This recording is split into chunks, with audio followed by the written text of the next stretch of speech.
가겠습니다. 22차 몽골의 진입. 첫 번째 학습목표입니다. 13세기에 몽골 애들이 쳐들어왔는데요. 왜 쳐들어왔는지 한번 볼게요. 자, 우선 상식 문제. 손 들고. 얘 누구게? 정답! 쟤 누구지? 신기지칸. 징기스칸 정답. 신기지칸인데요. 징기스칸. 어제 중국 몽골 사람이라서. 자, 저 유명한 세계에서 대제국을 건설했던 이 징기스칸이요. 13세기경 몽골 평원에서 부족을 통일하고 몽골 성장했습니다. 그래서 13세기 몽골. 그래서 세계에서 가장 빨리 영토를 넓혔던 훌륭한 군장이었고요. 이 징기스칸이요 성장해서 고려를 침략해 옵니다. 13세기 몽골이 성장했고 고려를 침략해 왔습니다. 자, 이때 고려의 지배자는 1번 문벌기족이었다. 2번 무신이었다. 무신. 맞습니다. 이때는 무신이었는데요. 자, 무신 중에서도 여기서 두 번째 문제 나갈까? 무신 제국기 교정도감 혈제에서 무신 정권을 안정시켰던 5시 최치원. 일단 최초는 아니잖아요? 자, 최치수 일단 헷갈렸는데 자, 그 다음에 들었던 사람이 알겠니? 최충원. 자, 이때 최충원 아저씨 후손이 누가냐면 최우였거든요. 이때 최씨 무신 정권이었습니다. 이때 몽골 기병이 쳐들어왔을 때 당시의 고려의 지배층은 문벌귀족을 쓸어버리고 집권했던 최씨 무신 정권이었습니다. 이때 몽골 기병이 오자 최씨 무신 정권은요. 선생님은 개인적으로 무신 정권. 근데 얘들아 몽골 기병인데 보면은 말이 큰 거 같아, 작은 거 같아? 몽골 말의 특징이 말이 작아. 그 경주마들 보면 말이 진짜 크거든. 이거 보면요 망아지. 그래서 말 진짜 유럽의 좀 큰 말들을 보면 새끼말 정도 수준이야. 근데 이게 좋은 점이 뭐냐면 순간 스피드는 좀 느려. 대신 얘가 지구력이 좀 좋대. 오래 달리고 오래. 유럽 말보다 오래 달리고요. 그리고 사람이 탔을 때 말이 작다 보니까 편하게 오래 타도 피로도가 덜하대요. 근데 저걸 떠나서 몽골 애들이 말을 훈련시키는데 어떻게 훈련시키냐면 이렇게 말 하다가 무어 하면 말이 있고 일어나면 일어나고 말이 울을 할 때 딱 들어. 뭐 지금 때 울면 안 돼. 할 때 누우면 뭐예요? 그러면은 위에 타있던 사람은 많이 누우면 넘어지는 거 아니에요? 그러니까 이게 기병이 중요한 게 매복을 할 때 있잖아. 매복하려면 말이 누워야 되잖아요. 근데 기병이 몽골 역사를 봤는데 진짜 말한테 누워하면 말이 눕는데 일어나면 일어나. 영상 있어요? 영상 없어요. 그냥 기록에만 정해져 있어요. 근데 만약에 말을 안 듣는다 그럼 어떻게 하면? 네. 다 죽여버려요. 말을 안 듣는 거. 그만큼 가혹하게 훈련을 시켜서요. 정말 몽골말은 어디서든지 뛰어다닐 수 있고 말을 딱 듣는 최정예 기대로 만들었던 게 몽골 애들이고, 그러니까 이렇게 전 세계에서 가장 넓은 대륙을 차지했던 역사를 가지고 있습니다. 근데 이 몽골 애들 당연히 우리 고려에도 쳐들어왔겠지? 근데 왜 쳐들어왔냐? 이 사건 때문에. 1225년 징기스칸이 죽기 2년 전이었습니다. 자, 당시의 국제정세가 어떠냐면 이랬습니다. 여기에는 송나라가 있었고요. 여기에는 여진이 세웠던 금나라, 그 몽골이 이렇게 성장했던 거야. 자, 몽골이 고려한테 그럽니다. 야, 고려, 너네 금나라한테 그동안 사대 관계했지? 이제 우리가 금나라를 멸망시키기 직전이다. 이제는 너네 고려가 우리 몽골한테 사대, 즉 금은보화라든지 뭐 우리가 필요한 것을 갖다 맞춰라 라고 합니다. 그러면서 얘네가 자꾸 우리한테 사실 보내고 있었는데, 이때 저고요라는 사신이, 저고요는 몽골애가 고려에 와서 많은 금은보화를 싣고 몽골로 돌아가고 있었어. 그런데 이 국경을 지나자마자 여기서 시신으로 발견됩니다. 그리고 저고요가 가지고 있던 금은보화는 다 사라졌어. 그래서 몽골이 그럽니다. 야, 너네 고려 니네가 시켰지. 고려는 뭐라고 하냐면 우리가 안 죽였다. 야, 국경 너무 죽지 않냐? 우리가 아니다. 범인은 얘네 아닐까? 금나라 애들 아닐까? 진짜 그대로였습니다. 금나. 우리나라에는 죽이지 않아. 고려? 송나라. 일단 진짜 고려가 죽을 수도 있고 금나라가 죽였을 수도 있고 또 가능성 뭐가 있을까? 그렇지. 몽골이 자작극일 수도 있죠. 고려를 쳐들어가려고. 진실은 뭘까요? 우리나라. 진실은 몰라요. 몰라요. 왜 죽였는지 누가 몰라. 아무튼 몽골은 이 사건을 빌미로 고려를 침략합니다. 니네가 죽였다. 그래서 몽골 기병이 쳐들어오는데요. 이때 집권했던 애들이 최추원의 아들 최후였습니다. 최후가 무신정권의 지배자였는데 여러분 무신들 뭐 하는 애들이야? 싸우는 애들이야. 얘들 당연히 뭐 해야 돼? 싸워야죠. 그런데 여기서 최씨 무신정권 왔습니다. 강화도로 도망갑니다. 말은 그거야. 최후의 주장은 그겁니다. 쟤네들 뭐 타고 다녀? 말 타고 다녀. 그러면 개경에서 막을 수는 없다. 왜냐면 말 타고 쳐들어옵니다. 그래서 이때 최후가 뭐라 했냐면 강화도 갑시다. 여기가 강화도입니다. 이름도 죽였지. 강화도가 어디냐면요. 좀 큰 지대로 보면 서울에서 인천에서 쭉 가면은 여기에 섬 가장 제주도 다음으로 큽니다. 우리나라에서 제주도 다음 큰 섬이 여기 이게 강화도예요. 자 여기 지금 보시면요. 개성 고려수도 개성이랑 가깝죠. 그 최후가 우리 강화도로 들어가자. 왜냐면 쟤네는 뭐 타니까? 말 타니까 섬에 못 들어온다. 그래서 일로 가자. 여기서 싸우자고 해요. 그러니까 명분은 쟤들과 싸우기 위해서 강화도 들어가자는 건데 여기서 생기는 문제 잘 봐봐. 왕과 최씨 무신정권이랑 그 최씨 무신정권을 따르는 수많은 정유군이 다 강화도에 들어갈 거야. 그러면 육지는 어떻게? 맞아. 백성들은 누가 지켜줘? 아무도 안 지켜주는 상황이랍니다. 그러니까 당시 최씨 무신정권은 끝으로는 싸우자. 그러면서 강화도에 들어갔고 백성들은 니네가 알아서 지켜라. 그 상태가 됩니다. 그리고 얘들 들어가서 뭐 어떻게 생활을 했냐? 그냥 거기서 호의호식하면서 잘 먹고 잘 사는 거야. 백성들은 어떻게 했을까? 몽골의 침입에 무방비 상태로 놓이게 돼. 그래서 당시 70무신 정권이 비판받는 이유, 얘들은 당시에 백성을 지키지 않고 그저 자신들의 권력을 지키기 위해서 섬으로 도망간 상황이 발생합니다.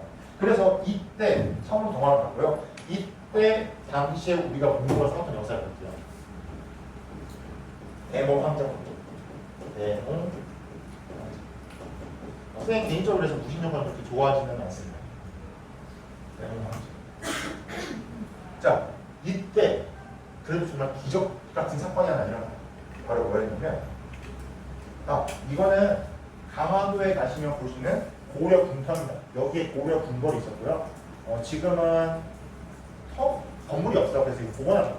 고려 궁터였다는 건물을 복원한 건데요. 실제로 가서 보면요, 그냥 조그마긴 한데 당시에 고려 왕이라든지 무신정권이 여기서 버티게 들어. 이때 등장한 영웅이 이 아저씨야. 김윤후입니다.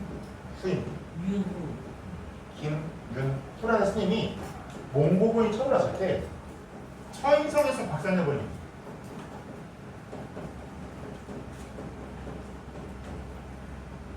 당시에 김윤후라는 스님이 용인, 처인성, 여기서 1시간이면 가는 용인에서 처인성이라는 곳에서 적군을 막아내거든요. 자, 어떤 사건인지 볼게요. 혼자는 아니었습니다. 1232년 고려의 불안한 전운이 감돌기 시작했다. 승리하지 않았어요? 응? 승리. 이제 아직 안 고려 나와. 정부가 강화도로 수도를 옮기고 몽골에 대한 항전 의지를 밝힌 것이다. 고려는 이와 더불어 몽골이 파견한 민정탐관관 가루같이 72명 모두 살해했다. 몽골에 대한 명백한 선전포고였다.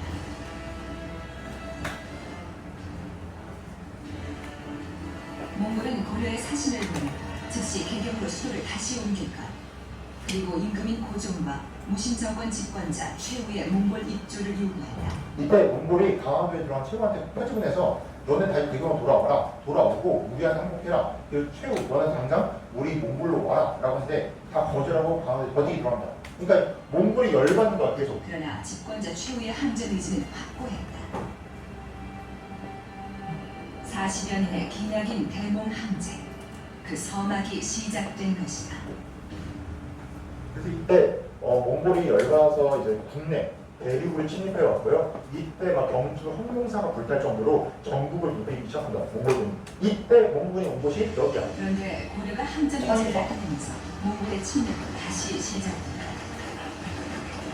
약속을 어긴 고려 정부에 대한 보복으로 몽골군은 더 잔인하게 고려를 노린다. 당대의 문장가였던 이규군은 몽골군의 잔인함을 짐승보다도 더 못하다고 기록하고 있다. 거침없이 남하하던 몽골군은 남부지역 공략을 위해 용인의 처인성으로 향했다.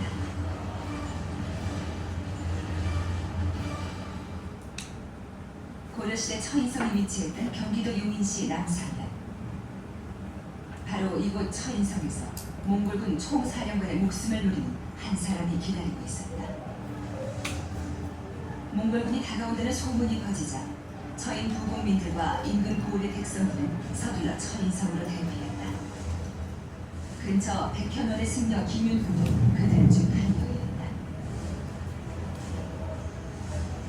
곧이어 몽골군 총사령관 사니타가 이끄는 몽골의 주력 부대가 처인성에 도착했다. 사리타는 권황제라는 직책으로 고려 정보를 책임지고 있던 몽골의 총사령관이었다. 고려 시대 부국은 천민과 유사한 백성들의 거주지였다. 그리고 처인성에는 고려의 정유군이 없었다. 백성들은 김윤후를 중심으로 몽골에 대한 항전을 준비했다. 일반 백성을 이끌고 세계 최강 몽골군을 상대하였던 김윤후. 김윤후가 선택한 건 내복이었다. 한편 몽골군에게 처인성은 처음부터 중요한 전투 예상지가 아니었다. 작은 토성에 1000여 명의 백성이 모여있을 뿐이었기 때문이다. 김윤후는 몽골군의 방심을 이용했다. 김윤후의 팔이 노린 건 단 한 사람, 적장 살리파였다.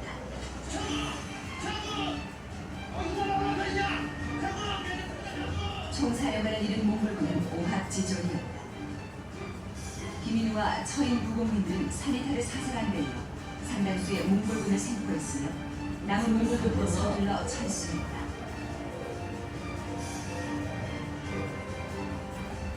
몽골의 관광제를 사살한 이 전투는 원나라 역사에도 기록된 일대 사건이었다. 진짜 이거 놀라운 점이 당시 몽골 기병이 쳐들어와서 막 진 적이 없는데 일반 백성들로 구인 이 김윤후라는 사람이 백성들을 모아서 처인성에서 몽골군을 물리친 사건입니다. 그래서 고려 정부가 그 소식을 듣고 굉장히 기뻐하면서 김윤후한테 금은보화를 내려주고 쌍장군, 지금을 치면은 거의 막 3스타, 4스타 계급을 내려준다고 합니다. 이때 여러분이었다면 어떻게 했을까? 제가 김현이었다면요? 그럼 막 뭐였지? 아사는 또 죽여야죠. 열심히 또 싸웠다. 선생님도 아마도 그러면 감사합니다 딱 받을 텐데 근데 김윤후가 되게 멋있었어요. 어떻게 했냐면 맞아, 거절했어요. 저는 화해가 화살이었습니다. 제가 한 일이 아닙니다. 그럼 뭐라 하냐면 저가 한 일이 아니니 이 금은보화나 이 수많은 재산들은 백성들에게 나눠주기로 합니다. 되게 멋있죠. 그리고 나서는 정부한테 상장군 자리를 계속 거부하니까 그냥 대장군 해라. 그래서 장군 자리 하나 받고 김윤후는 그 이후에 한 20년 동안 계속 몽골과 싸운 장군입니다. 그런데 김윤후가 어느 날 21년이 천성 진압 전투 끝나고 나서 21년 이제 김윤후도 노장이 넘겠지? 그때 53년에 몽골이 더 쳐들어왔습니다. 이때 어떤 일이 벌어지냐면 충주에 쳐들어왔는데 이때 충주성을 김윤후가 지키고 있었습니다. 근데 몽골군이 오자 그 성에 있었던 군사들이 도망을 가.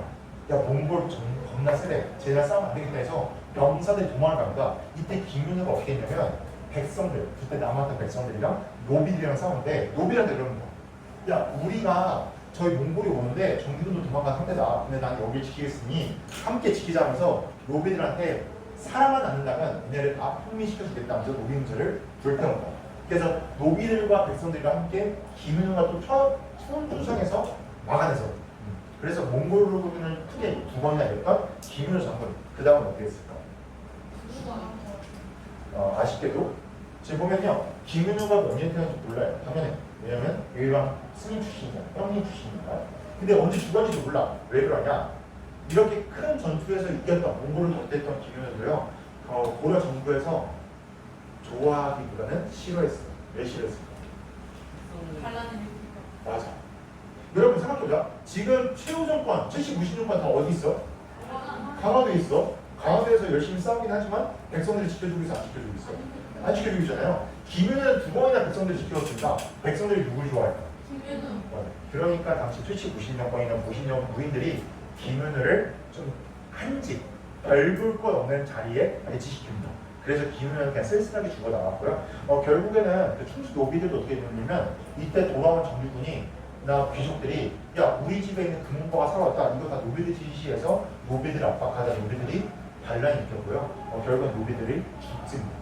그래서 좀 약간 우리나라가 그만큼 좀 안타까웠던 역사를 좀 가진 게 김윤우의 처음이라 당시 틀리려고 하긴 하지만 그 이유를 좀 안타까움으로 가지고 있습니다. 그래서 여러분이 내가 국가의 지도자라면 또는 내가 국가를 운영하는 사람이라면 어떻게 하는 게 더 합리적일까 좀 생각하시면서 이때 고려 정부는 어떻게 했냐 적군이 물러갈 수 있도록 이걸 만들었습니다.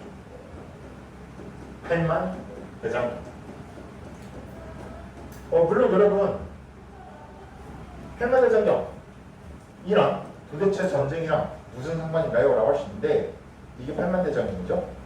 이러한 장경판, 나무 장경판이 8만 개가 넘습니다. 저걸 왜 만들었냐면 이거 약간 역사의 우연 때문인데 11세기에 거란이 쳐본 적이 있습니다. 거란이 쳐들어왔을 때 당시의 왕이 제발 저 거란이 물러가게 해주세요 하면서 불교 부처님한테 배우기 위해서 장경판을 만들었어요. 그런데 우연의 일치인지 이걸 딱 제작이 끝나자마자 실제로 거란군이 물러간 적이 있습니다. 그때 이 장경판이 몽골에서 다 불타버립니다. 그래서 없어졌는데 이때 고려 왕이 야 다시 한번 만들어보자. 그래서 만든 게 팔만대장경이고요. 이걸 어떻게 만드냐면 나무를 벤 다음에 소금물에 절여서 이걸 또 끓여서 건조시킨 다음에 이걸 목판으로 만들어서 한 글자 한 글자 파는 거야. 열심히 사람이.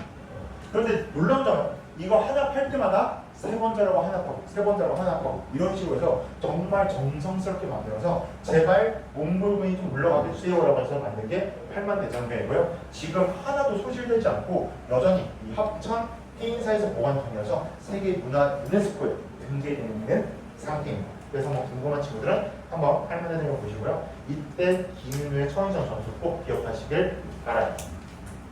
김윤우라는 스님이 백성들과 함께 처인성에서 몽골군을 물리쳤다. 자 그러면 이 이후에 고려는 몽골과 끝까지 싸웠을 텐데 결국 어떻게 됐냐? 몽골한테 항복합니다. 왜 그랬는지 한번 보도록 할게요. 자, 마지막 학생문입니다. 세 번째. 잘 읽어.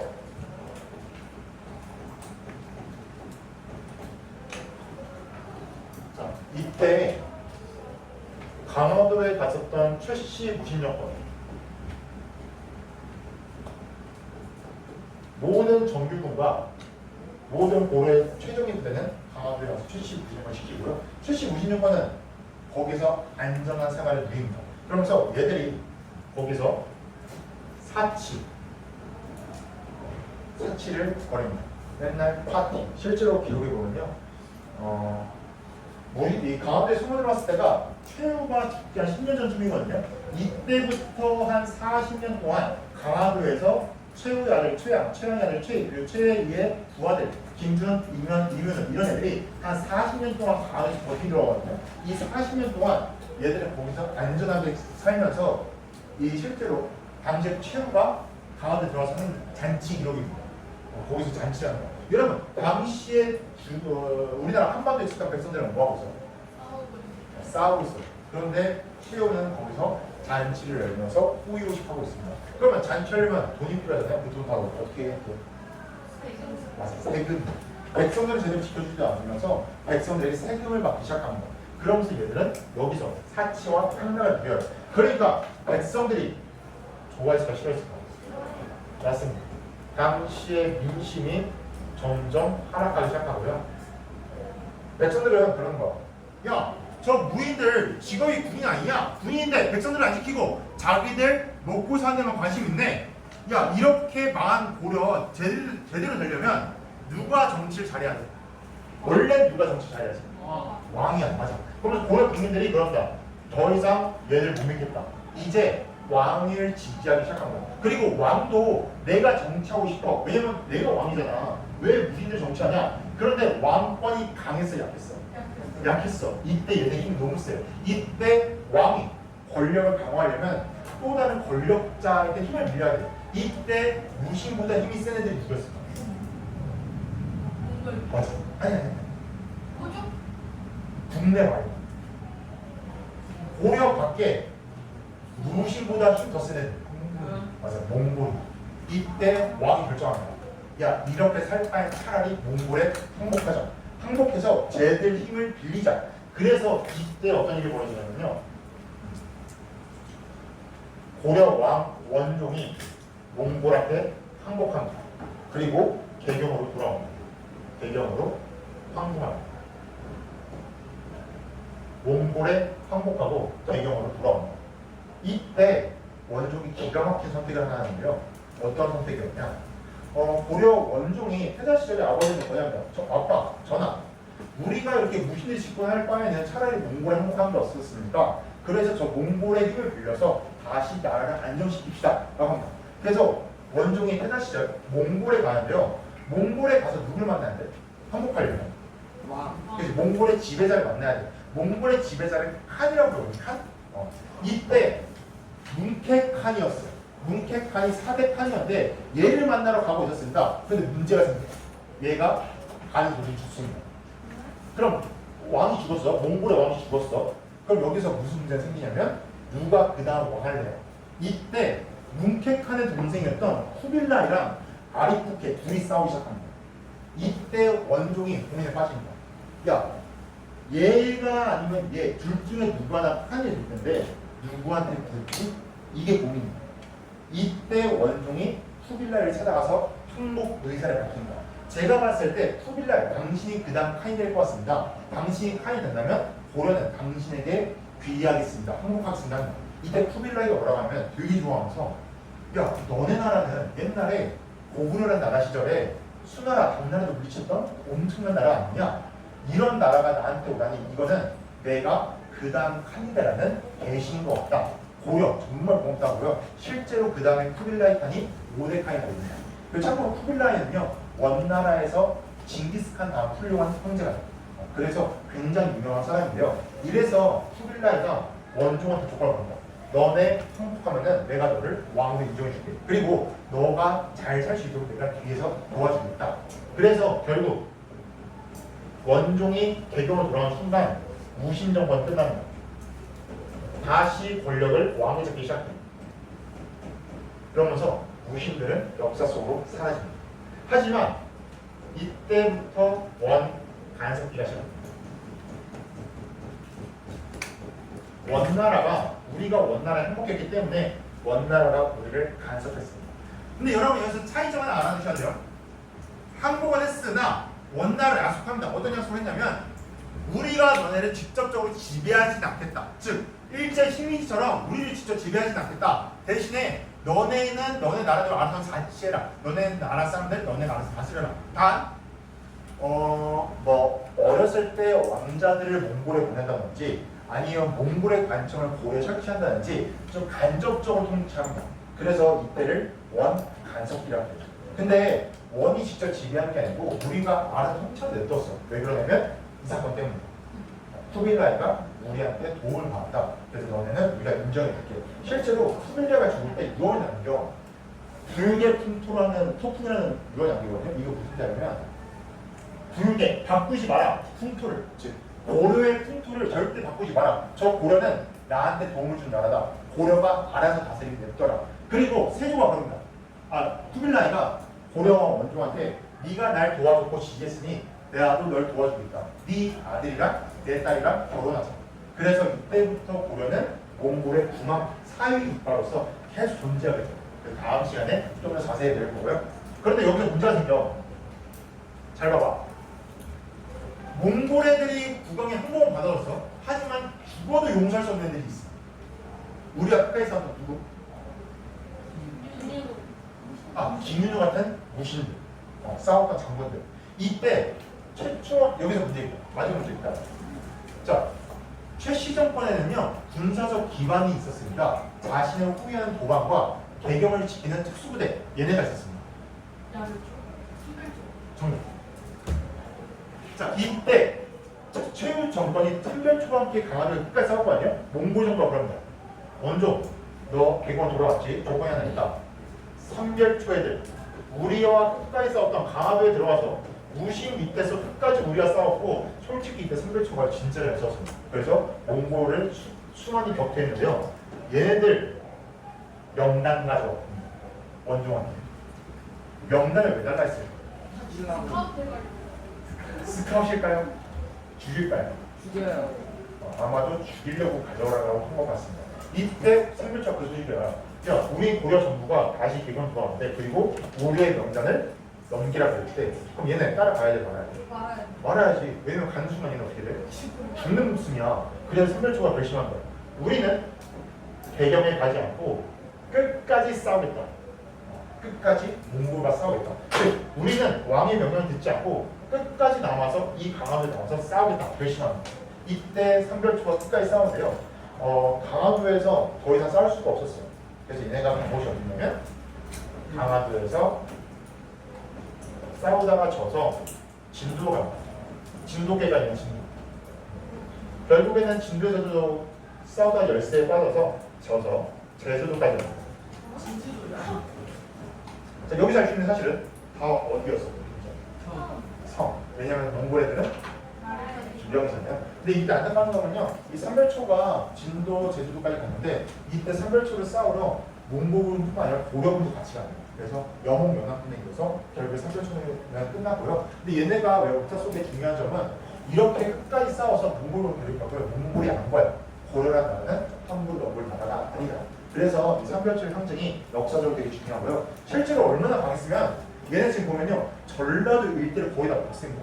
실제로 선별초 배중손, 얘가 장군이었거든요. 배중손이 고려왕 원조한테 편지 보내. 내용이 뭐냐면, 야 전라도 내놔. 전라도 땅 우리가 다 갖겠다. 이 정도로 세력이 컸어. 체교는 가장 강한 부대였기 때문에. 하지만 결국에는 진도에서도 지고 제주도.